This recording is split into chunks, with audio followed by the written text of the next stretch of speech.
For me, it stems from one place and one place only, and that is a deep-lying, rooted problem that we still have in the game of football, which is sexism. Because of what she does for a living, her football opinion is worth less than me and you.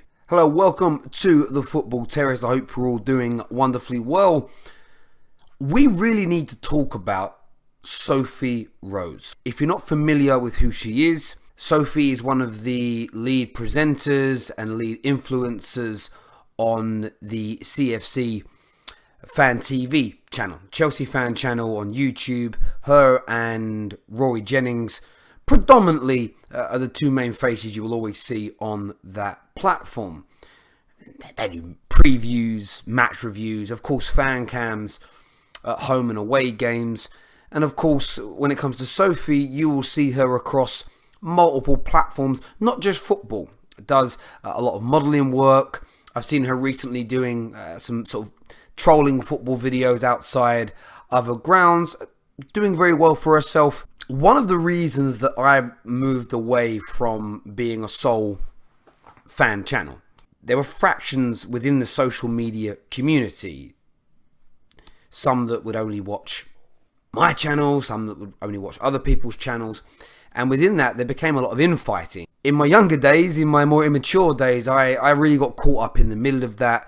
I didn't always behave like an adult. I didn't always behave in an amicable way. And after a little while, I just decided that this wasn't the route that I wanted to go down in my life, in what I do on social media, so I moved away from it. I've been kind of watching from the outside for a number of months now, and I see a very similar pattern emerging within the Chelsea fan community. You have two very successful, very good fan channels. They both kind of create the same type of content, albeit through different influencers and with different characters and personalities. But within the Chelsea social media community, there is a huge fraction.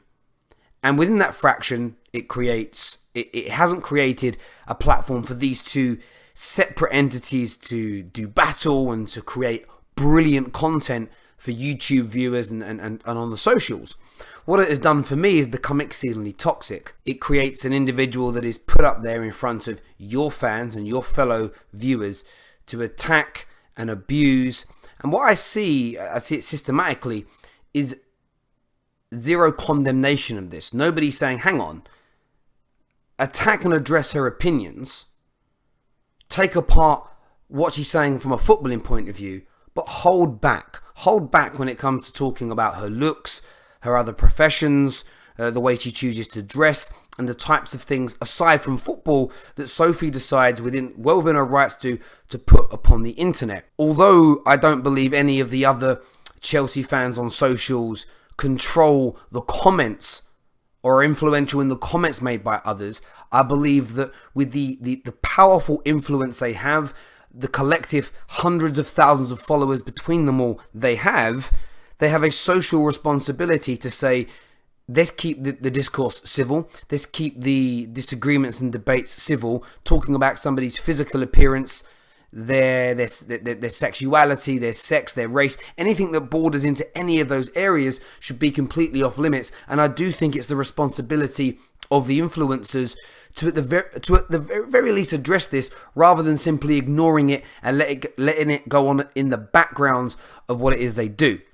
Now, in terms of where this has really come ahead for me, is in this big conversation surrounding Maurizio Sarri and Sarri Ball. In and around the beginning of February, I think it was the 1st of February, Sophie released a video talking about why she believes, she gave 5 reasons why Sarri needed to be sacked. This was just after the absolutely embarrassing and humbling 4-0 defeat to Bournemouth. We're going to play a little bit of that video right now to give you a flavour. The link will be in the description below for you to go and watch the full piece of content. And then we're going to discuss it in a bit more detail. Jorginho is incredibly important to his system. I still think that Jorginho can work in the squad. I just don't think that what Sarri's doing is right for our team, is right for our system, is right for the way Chelsea plays. Kante is one of the best holding midfielders in the world. So whether or not your system involves him or not, if you're going to put him on the pitch, He needs to be playing as a defensive midfielder.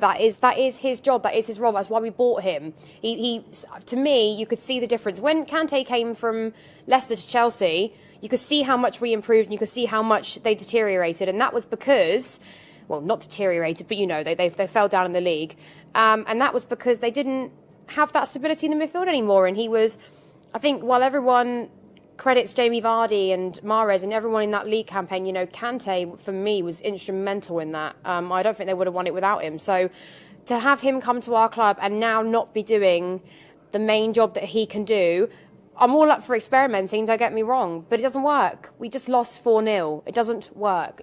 Playing him at position doesn't work. For the last few weeks, few months, I've sat with Dan in the shed end and we're just talking like, this is terrible. This is uninspiring football. For attacking football, it really is the most boring stuff I've ever watched. So, I think it's gone a bit too far now. I think at the end of the day, you have to stop being stubborn and realise that your system isn't working. It's clear to see the players aren't responding to it. And whilst I don't think Kante is the type to ever kick up a fuss, I can imagine he's so dedicated and hardworking. He that's not his main role. His main role is a CDM, and he needs to be back there. And it's quite clear to see that Sarri isn't going to change it. So unfortunately, that is my point one. Point two is Eden Hazard. Now, I understand we had a major problem with our striker situation. It's not all. This can't all be down to the manager. I think obviously that before he came in, when the club signed Morata, they thought this is going to be our long-term investment. This is going to be our £70 million player who is going to be, a takeover from Diego Costa. And, he's a different style of player, but he's going to get the goals. And, you don't spend that much money on a player unless you think, he's in it for the long run. So that was one bit of business that just didn't work out, just didn't pay off. And we got ourselves into a massive pickle because of it. But it's gone so far, the hatred towards CFC Fan TV, that some people have created a petition page to have it taken down, to remove it, simply because they referred to some Chelsea fans as being mugs and Burks. And the irony of that, mugs and Burks, is that seems to have offended far more Chelsea fans than some of their supporters actually racially abusing, like Raheem Sterling, and doing racial things. I mean, that actually seems to generate much more of a debate. I understand that they may not agree with everything that Sophie Rose says, and they don't have to just because she's a woman. But how you go about debating it, debunking it, is very, very important.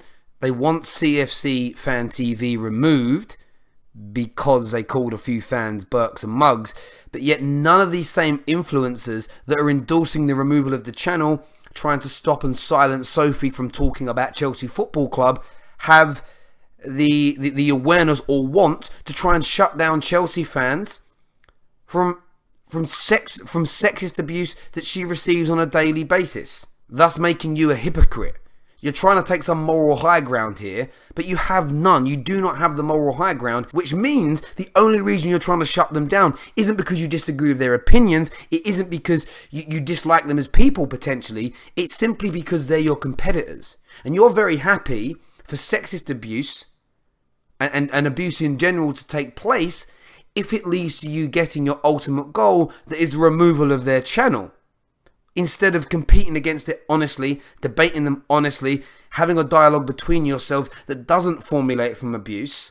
It's crazy. It's crazy behaviour. Here is the actual link on change.org, signed by 1,235 people. Some of these are ex-members or current members of 100% Chelsea as well, which I was shocked to see, to be absolutely honest. They want to get it to 1,500. It hasn't quite made it. But when you read through this, CFC Fan TV is a YouTube channel that uses the Chelsea fans' name to expand their platform. They promote themselves by speaking on behalf of Chelsea fans and benefit from it without actually respecting the fans, as in all of them. They insulted fans that had different opinions. They responded in degrading ways to fans that are unable to attend games due to multiple factors, such as locations, financial status, and much more. Now, look, actually, I agree with that small part, that you shouldn't degrade fans for not attending games. But trying to shut them down. There are many Chelsea fans that have this opinion. And what I would say, without reading through every single bit of this, there's another bit here that says, that they have bullying tendencies. See up there? Bullying tendencies.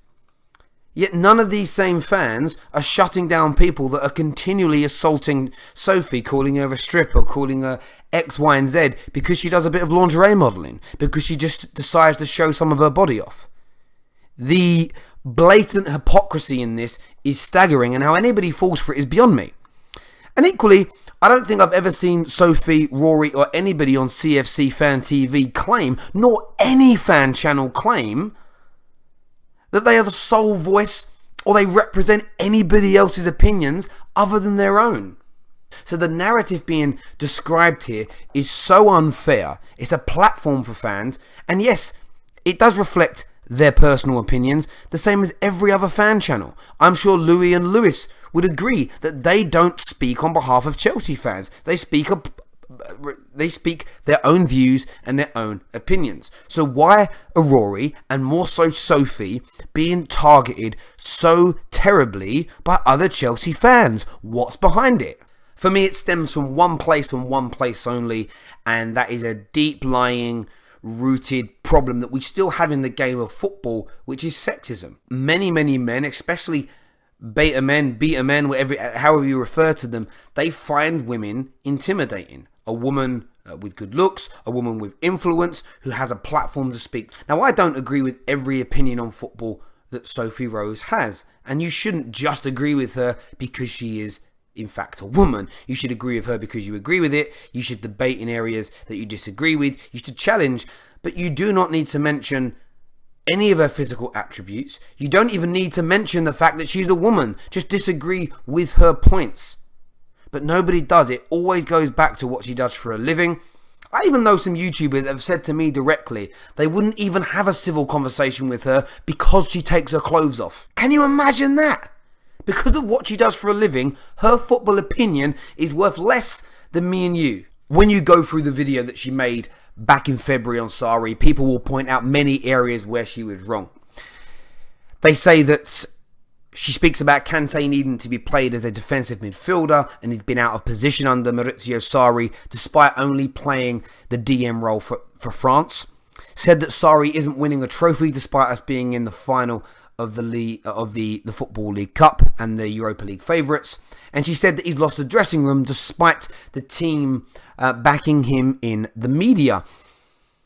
And look, Lewis is a good guy here. I'm not singling him out in any way, shape or form. But of course, hindsight is very, very lucrative. And I did respond to him at the time. Well, we've seen that the dressing room is all at sea. The situation with Kepa explains that to us. On top of that, the results, the energy, the work rate from a number of these players has been absolutely poor. They didn't win the final of the Football League Cup. We know that. And of course, they're still favourites to go on and win the Europa League. But I agree with Sophie. I don't think Chelsea are going to win a single thing this year. The Kante situation, there was a really good tweet and a follow-up to this from our friend Daniel, who said that Kante has never played consecutively as a single pivot DM. He's playing a position now that he played for 2 seasons when he was in France. Now, I don't totally agree with Sophie Rose's opinion on where Kante's played, and that seems to be the only remaining thread of her video that Chelsea fans can pull her apart on. And I agree. I don't actually ever remember seeing Kante play in a position where he sat deep in a holding midfield role and stayed there. Whenever I've watched Kante play, his predominant role has been to break up play, to intercept the ball, to win back possession, recover the ball for whichever team he's playing for, get it to his creative players and push them forward. But let's remove the semantics and the detail here and focus on one thing that I think is more important than any other.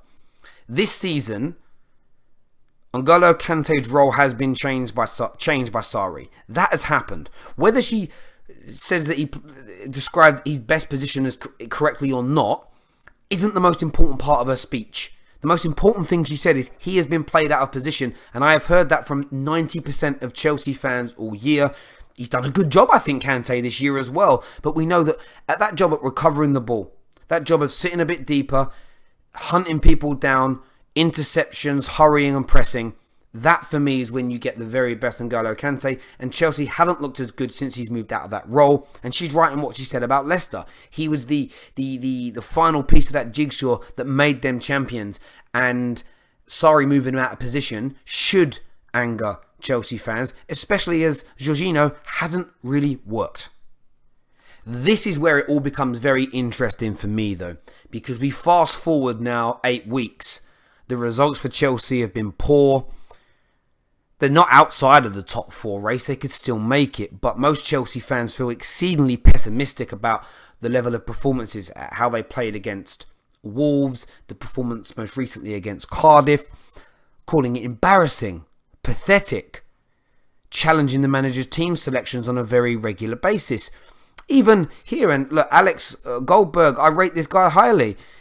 Talking about Giroud coming on, meaning Hudson-Odoi is officially gone as an unused sub against Cardiff City, despite getting his first England call-up. Shameful from the manager. I mean, look at the amount of likes and retweets this is getting. More and more Chelsea fans, you see some of the replies there, turning to Sarri out. And although I know Sophie Rose gets a lot of abuse because she's a woman, because she does rather exposing modelling work, which is acceptable, it's fine, it's her choice, there's nothing wrong with that at all. But the bit that gripes on me the most is that I think some Chelsea fans who rely on the reactionary world of social media feel a little bit hurt that she and Rory were the first of the Chelsea social media stars to go with the narrative that they want Sarri sacked. They were the front runners, meaning that as more and more convert to that train of thought, they can, and rightfully so, hold up the banner that says, hang on, we were first. Not only were we first, but we were right, and you all abused us for it. And I think that is the reason why we haven't seen apologies from certain social media influencers towards Sophie Rose and towards Rory, now that they have adopted to the same train of thought. They will, of course, rip apart the semantics of what Rory said, or rip apart some of the opinions of Sophie to try and justify their own bias and to make it seem as if they don't think in the same way. But like I've said, football fans, whether you're an influencer or not, football fans don't need to be 100% accurate in their breakdown of their club, their manager, their players. They are not they're not electing to, Sophie isn't trying to run Chelsea Football Club. She isn't applying for the job as CEO or chairwoman, and where you would expect them to know every single individual detail. She's not doing that. She's a fan. If she gets N'Golo Kante's best position slightly wrong, so be it. If she pronounces the player's name wrong, great. If she doesn't believe that the bookies are right, that they're the favourites to lift the Europa League this year, so what? That's her opinion.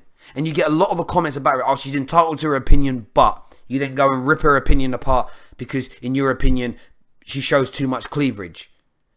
Because she belongs to a Chelsea fan channel that you don't like. That you may have been one of the people that signed the petition to remove their free speech on football. It's crazy. And I just want to understand from you, my viewers out there, why she in particular, why Sophie Rose in particular, in your opinion, gets more abuse and gets so much derogatory words and things said about her than any other influencers that I've seen. There's no balance, there's no fairness applied to what she does. I truly believe that the majority of it stems from sexism, and I'm calling on other influencers out there to stand up for her, to defend her in that way. We need more people from sort of ethnic and more diverse backgrounds talking about sport. And even if you disagree with them, you should then be shut. You don't have to shut down every single individual that comes out and gives sexist abuse or racist abuse or homophobic abuse. But you could at least set the tone and say, hang on a minute, let's keep this civil. At least then it shows that you're not in any way, shape or form endorsing these messages or using the abuse or the hatred of those individuals to better yourselves. Because that's how it can sometimes appear. But listen, I want your viewpoints, I want your opinions on this. Do us a massive favour and smash that like button, and we'll see you all again very, very soon.